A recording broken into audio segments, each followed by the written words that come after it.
Boutique bijoux d'or Moss Elengi. Boutique bijoux d'or Moss.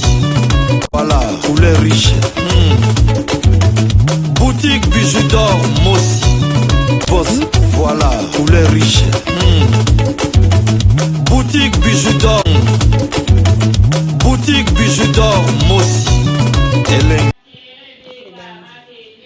Bonjour maman, joyeux Noël, bafeti kaka tesepeli vraiment maman donc biso bana yo.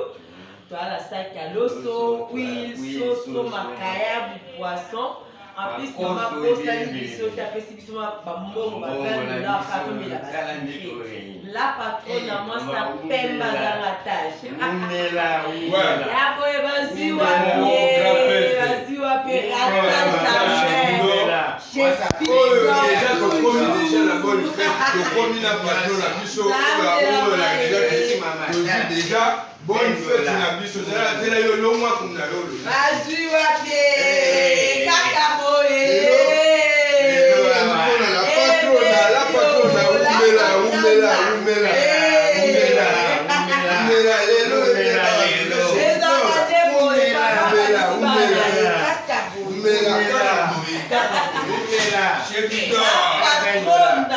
Basé belete.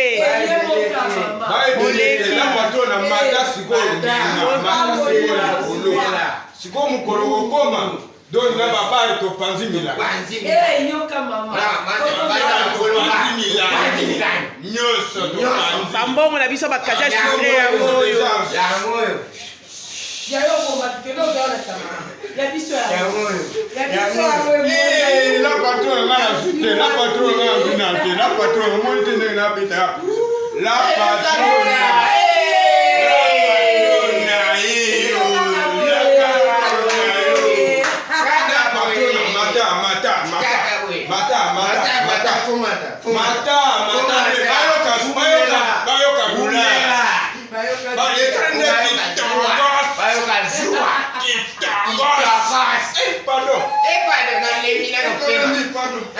Mama bijou mosi mwasi ya pembe. Mwasi ya longa nzala. Mwasi ya longa nzala na Irebu a 37.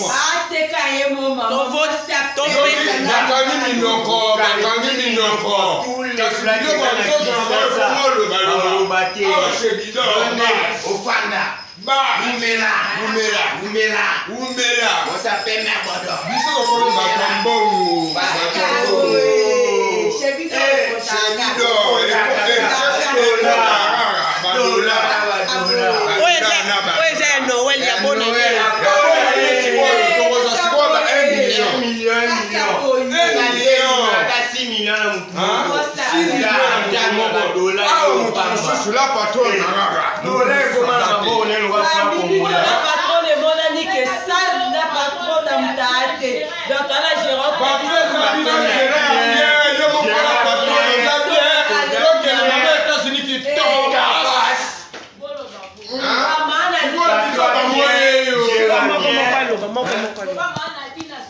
dans les arbres et maman te sepeli vraiment ma casse. La patronne.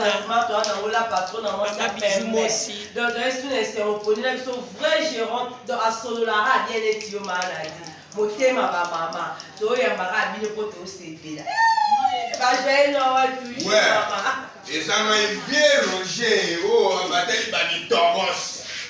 Na pesina le mot là la patronne. Mama bijou. Kolo makambu mama bijou Moss. Na pesi mote na mama Nadine les gérants ya karibi soma solo tala badola na pesi mote na mama to kwa kisiko libanga kuna na kompani na mama na biso Pélagie États-Unis grand monde siko yo tala lelo suka masolo ne yo mama bijou mosi suka na masolo yeyo tala wana o ale ici biso na Noël tala dola aza musika me atindi bambongo emati bavio ye po tosoba basoso tolia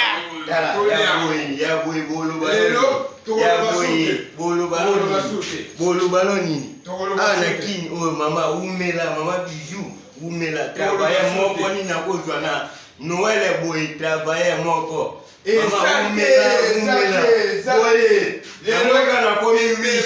Na komi riche moi lo bayate. Mama umela do ya lo bakutu te. Yala ba lo.